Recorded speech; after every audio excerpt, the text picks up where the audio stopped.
Now, being affirmed does not automatically mean that someone is affirming. This brings up the issue of culpability. Now, for the affirmed, they have received the gift, so they are able to choose either affirming or denying behaviors. So they're culpable for these behaviors. Now, how can I be affirming and not denying? That leads us to subtopic number 3, affirming. Now, there are only 2 ways of relating, either affirming or denying.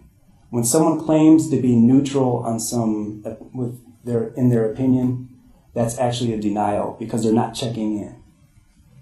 Denials not only cause increased turmoil, emotional turmoil in all people, but to the unaffirmed, they are especially intolerable reminders of how their parents mistreated them. If those of you who are affirmed want to be affirming, you may benefit from a few examples of denials so you know what not to do. Here are some examples of denials. In general, they say, don't be you, or don't feel what you're feeling right now.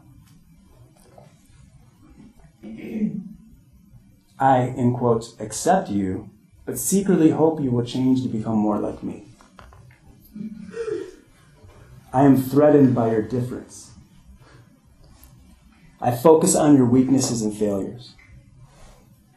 I, in quotes, affirm myself by considering you inferior.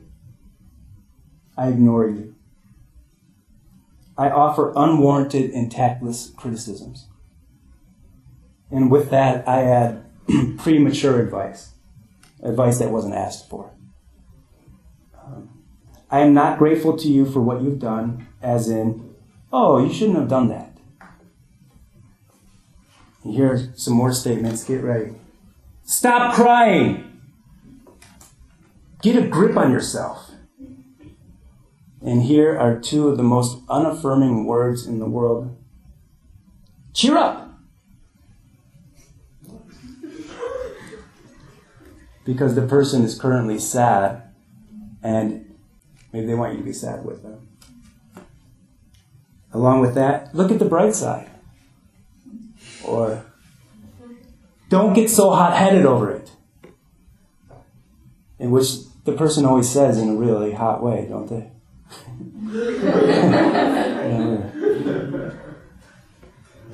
And here's another one. Let me see how you're doing that so that I can make sure you're doing it right. That is my way. Here's one from a parent. Johnny, just lock the door and watch TV until we get home. Or why don't you go play with the neighbor next door unsupervised? Now, sweetheart, follow my rules even though there is no rational explanation for them. And I'm going to spank you next time you wet your pants. And I refuse to take a position on that one. I don't have an opinion. Another one. There is nothing to be afraid of, dear. Which, depending on how it's said, sometimes that can be affirming, sometimes not. But the idea is that the person's not wrong for being afraid. Or at least their fear is not, there's nothing wrong with their fear. It doesn't have to change.